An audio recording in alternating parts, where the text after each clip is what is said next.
ሰላም ጤና ይስጥልን ውድ የአሮማ ሚዲያ ቤተሰቦቻችን፣ የሰዓቱን ዜናዎች እንደሚከተለው እናቀርባለን። አብራችሁን ቆዩ። አሜሪካ ከኢራን ጋር የምታደርገውን ጦርነት ማቆሟን እየተናገረች ነው።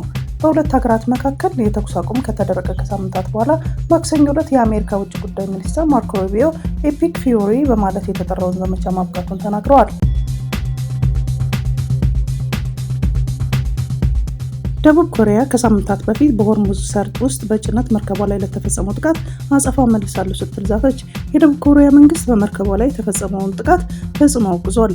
ናሞ የተሰኘችው መርከብ ምንም አይነት ሕግ እንዳልጣሰች የገለጸው የኮሪያ መንግስት ድርጊቱ በንግድ መርከቦች ላይ ጥቃት እንዳይፈጸም የተደነገገውን ዓለም አቀፍ የባህር ኃይል ሕግ የጣሰ መሆኑን አመላክቷል። ጥቃቱ በየትኛውም አካል እንደተሰነዘረ እየተጣራ እንደሆነ የገለጸችው ደቡብ ኮሪያ የጥቃቱ ምንጭ እንደታወቀ የአጸፋ መልስ እንደምትሰጥ አስታውቃለች።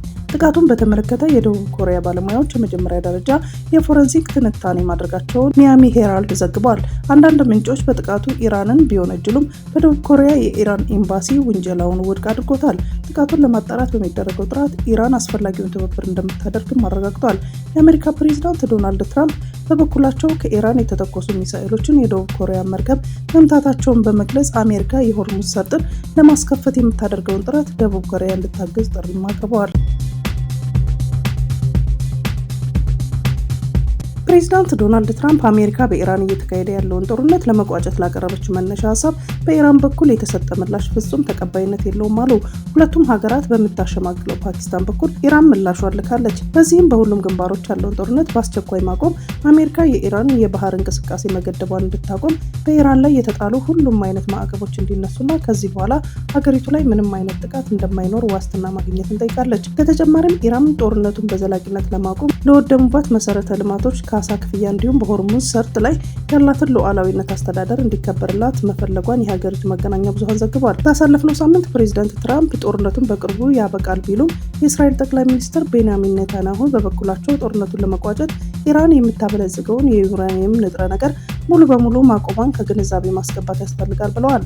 ጠቅላይ ሚኒስትሩ ኢራን ዩራኒየም የምታበለጽግባቸው ማዕከላት አሁንም እንዳሏት አመላክተዋል። ለአሜሪካ ያቀረቡትን ቅድመ ሁኔታ በይፋ ያልተናገሩት የኢራኑ ፕሬዝዳንት መሱድ ፔዜሽኪያን በበኩላቸው በጠላቶቻችን ፊት አንገታችንን አንደፋም፣ እየተደራደርን የምናገኘውን ስለተሸነፍን አይደለም ብለዋል። በፓኪስታን በኩል ከኢራን የደረሳቸውን ጦርነት የማቆም መነሻ ሀሳብ ማንበባቸውንና በማህበራዊ ሚዲያቸው ላይ የገለጹት ዶናልድ ትራምፕ ሀሳቡን አልወደድኩትም፣ ፍጹም ተቀባይነት የለም ሲሉ አስታውቀዋል። ኢትዮጵያና ኬንያን የሚያገናኘውን መንገድ ተዘግቷል። ኢትዮጵያና ኬንያን የሚያገናኘው ከሶሎሎ እስከ ሞያሌ የተዘረጋው አውራ ጎዳና ዝግ ሆኖ ውሏል። ለዚህም ደግሞ ምክንያቱ ተቃዋሚዎች መንገዱን በድንጋይና በተቃጠለ ጎማ መሙላታቸው ነው። የኬንያ ጋዜጠኞች እንደዘገቡት በሶሎሎ ውስጥ ከጠዋት አንስቶ ተቃዋሚዎች አደባባይ የወጡ ሲሆን በአካባቢ የሚኖሩ ሁለት ሽማግሌዎች መታገታቸውን ሲቃወሙ ውለዋል። እንደ ዘገባዎቹ አንደኛው የአካባቢው ሽማግሌ ትናንት ምሽት ፊታቸውን በጭንብል በሸፈኑ ማንነታቸው ባልታወቁ ግለሰቦች የታገቱት ከመኖሪያ ቤታቸው ውስጥ ነበር። ሌላኛው ደግሞ ወደ ናይሮቢ በመጓዝ ላይ ያሉ መኪናቸውን አስቁመው በኃይል ካስወረዷቸው በኋላ በሌላ መኪና ይዘዋቸው ሄደዋል። ተቃዋሚዎቹ በአካባቢያቸው ላይ ተደጋጋሚ እገታና የሰዎች መሰወር እየተፈጸመ የጸጥታ አካላት ይህንን ለማስቆም አለመቻላቸውን የገለጹ ሲሆን ለደህንነታቸው ስጋት እንዳደረባቸው ሲናገሩም ተደምጠዋል። በዚህ ተቃውሞ የተነሳ በኢትዮጵያና ኬንያ መካከል የሚደረገውን የየብስ ግንኙነት ሊቋረጥ ችሏል። ይህ አውራ ጎዳና ሁለቱ ሀገራት በንግድ የሚያስተሳስራቸው በመሆኑ በርካታ የጭነት መኪናዎች በሁለቱም በኩል ረጅም ሰልፍ ቆመው ለመዋል ተገደዋል። ሁለት የአሜሪካ ዜግነት ያላቸው ግለሰቦች በኢሚግሬሽን ባልደረቦች ከተገደሉ በኋላ በመላ ሀገሪቱ የተቃውሞ እንቅስቃሴ ተቀጣጥሎ በተለይም ደግሞ በሚኒያፖሊስ የሚኖሩ የሶማሊያ ማህበረሰብ አባላት በፍርሃት ውስጥ እየኖሩ ነው። የ23 ዓመቱ ግለሰብ በፍርሃት ጥላ ስር ከሚኖሩ በርካታ የሶማሊያ ማህበረሰብ አባላት መካከል አንዱ ነው። ዛሬም መሳሪያዎችን ታጥቀው ፊታቸውን በጭንብል ሸፍነው በከተማ ውስጥ የሚንቀሳቀሱ የኢሚግሬሽን ሰራተኞችን የሚመለከታቸው በፍርሃት ነው። ገና አላበቃም ሲል ለቢቢሲም ተናግሯል። በአንድ ቦታ ከ5 ሌሊት በላይ እንደማያሳልፍ የሚናገረው አንድ ግለሰብ ወደ ስፍራው ሲሄድ ተደብቆ መሆኑንም ገልጿል።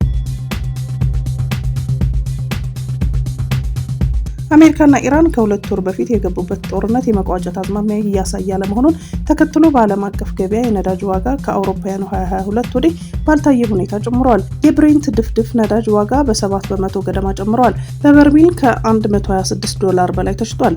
አሁን የተመዘገበው የነዳጅ ዋጋ ሩሲያ ዩክሬን ላይ ሙሉ ወረራ ከከፈተች ወዲህ የታየ ከፍተኛ ጭማሪ ሆኗል። የአሜሪካው የዜና ምንጭ አክሲዮስ የአሜሪካ ወታደሮች አዛዦች ኢራን ውስጥ ሊፈጽሙ የሚችሉትን አጭርና ኃይለኛ ተከታታይ ጥቃቶችን የተመለከተ እቅድ ለፕሬዝዳንት ዶናልድ ትራምፕ ሊያቀርቡ መሆኑን ተዘግቧል። ከሁለት ወር በፊት እስራኤልና አሜሪካ ቴህራን ላይ ጦርነት ሲከፍቱ የባህር ሰላጤው ሀገራት ለብሔራዊ ደህንነታቸው አደጋ ናቸው የተባሉ ማህበራዊ ሚዲያ ይዘቶችን የሚያጋሩ ሰዎችን እንደሚያስሩ፣ እንደሚከሱና ከሀገር እንደሚያባረሩ ይፋ አደረጉ። ሀገራት አዳዲስ ህጎችን ማውጣት ብቻ ሳይሆን ይግባኝ የሚባልበትን መንገድ ገደቡ። እንዲሁም ነባር ህጎችን በመጠቀም ዜግነትን እስከ መንጠቅ የሚያደርስ እርምጃዎችን ወሰዱ። ባህሬን የ69 ዜጎችን ዜግነት ከነጠቀች በኋላ የሀገር ውስጥ ጉዳይ ሚኒስትሯ የኢራንን ጠባጫሪ ድርጊት አጉልተው ያሳዩ ድጋፋቸውን የገለጹና ከውጭ ኃይሎች ጋር ግንኙነት የፈጠሩ ግለሰቦችን የባህሬን ዜግነት ነጥቋል ሲል አስታውቋል። ፓኪስታን ከኢራን ጋር ታሪካዊ ግንኙነት ያላት ሲሆን ድንበሯን ከማጋራት በተጨማሪ ከሀገሪቱ ጋር የወንድማማችነት ግንኙነት እንዳላት አዘውትራ ትጠቅሳለች። ከአሜሪካ ጋርም ግንኙነት አላት። ፕሬዚዳንት ዶናልድ ትራምፕ የፓኪስታን የጦር ኃይሎች አዛዥን አሲም ሙኒር የሚወዷቸውን ፊልድ ማርሻል እንደሆኑ ሲናገሩ ተደምጠዋል።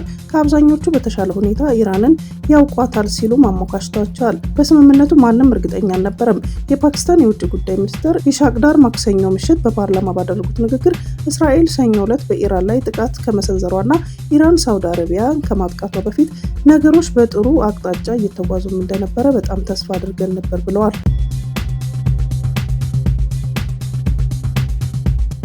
ከትግራይ ጊዜያዊ አስተዳደር ፕሬዝዳንት የተላለፈ ጥሪ ተመርጫለሁ ብሎ በቅርቡ ያወጀውን አካል ጥሪውን ችላ በማለት ሚያዝያ 30 ቀን 2018 ዓ.ም በታጣቂ ጥበቃ ተደርጎለት በትግራይ ጊዜያዊ አስተዳደር የካቢኔ መሰብሰቢያ አዳራሽ ውስጥ የካቢኔ ስብሰባ ጀምሬያለሁ ብሎ በምስል የተደገፈ መረጃ ይፋ አድርጓል። ይህ ድርጊቱ የቀጣዩ አደገኛ ምዕራፍ መጀመር ይፋ የሆነበት አጥፊ እንቅስቃሴ ስለሆነ ይህን ህገወጥ ተግባር ተከትሎ በህዝባችን ላይ ለሚደርስ ሁሉን አቀፍ ጥፋትና አደጋ ተጠያቂው ራሱ በጉልበት የአስተዳደሩን ስልጣን ለመያዝ እየሞከረ ያለው አካል መሆኑን ለመግለጽ እፈልጋለሁ ብለዋል።